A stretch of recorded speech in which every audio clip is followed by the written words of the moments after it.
My name is Alan Greenberg. I'm from the Bronx, New York. I'm an alumnus of the George Washington University School of Medicine, class of 1982, and I'm currently professor and chair of the Department of Epidemiology and Biostatistics in GW's School of Public Health and Health Services.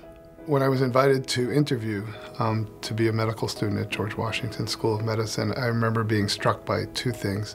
One was the incredible focus on clinical care and the true devotion, apparent and I think true devotion of the physicians who interviewed me to the care of persons in need. And the second was, of course, the location in our nation's capital. I certainly knew I was coming to a special place.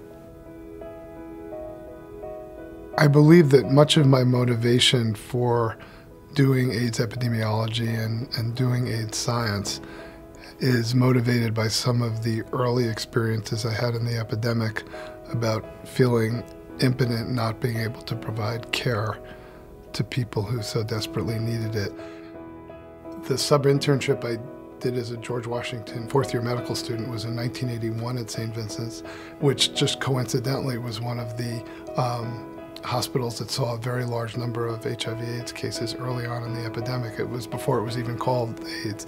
It was a time of great fear and concern and compassion. Many of us decided to spend our careers both treating people with what turned out to be HIV/AIDS, and many of us decided to pursue a career in prevention as well.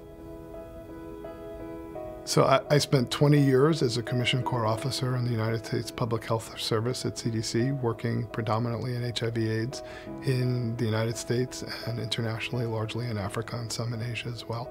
During my last year or two at CDC, I was contacted by our former dean, who asked if I would be interested in coming back to my alma mater, George Washington University, and helping to build the School of Public Health in the nation's capital.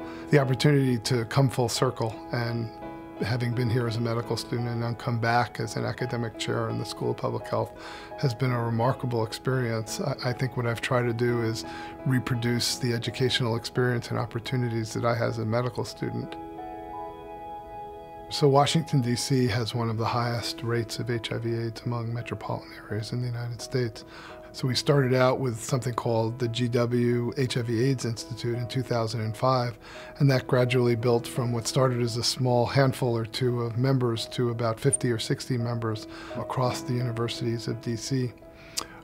We used that as a basis to submit a successful application to the National Institutes of Health to form what we call the District of Columbia Developmental Center for AIDS Research, or the DCFAR, which is a collaboration of 6 academic institutions. That would be GW, Georgetown, Howard, and American universities, as well as the Children's National Medical Center and the Veterans Affairs Medical Center here in Washington.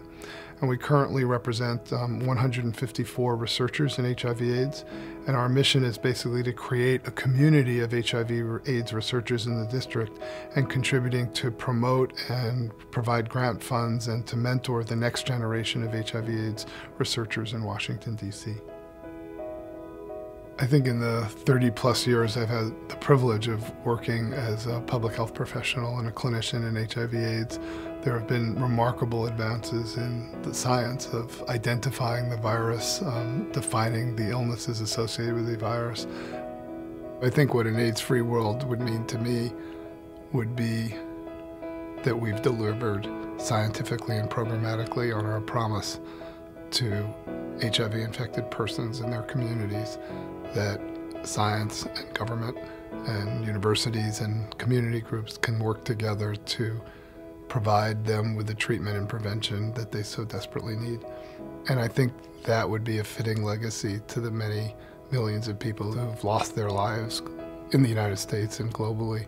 And that end will take years and years, and will take persistence and patience. But we've come so far together as a community that it's very exciting to think that we could take it to the next step. This is the George Washington University. We are committed to continuing to play our part in the fight against HIV/AIDS.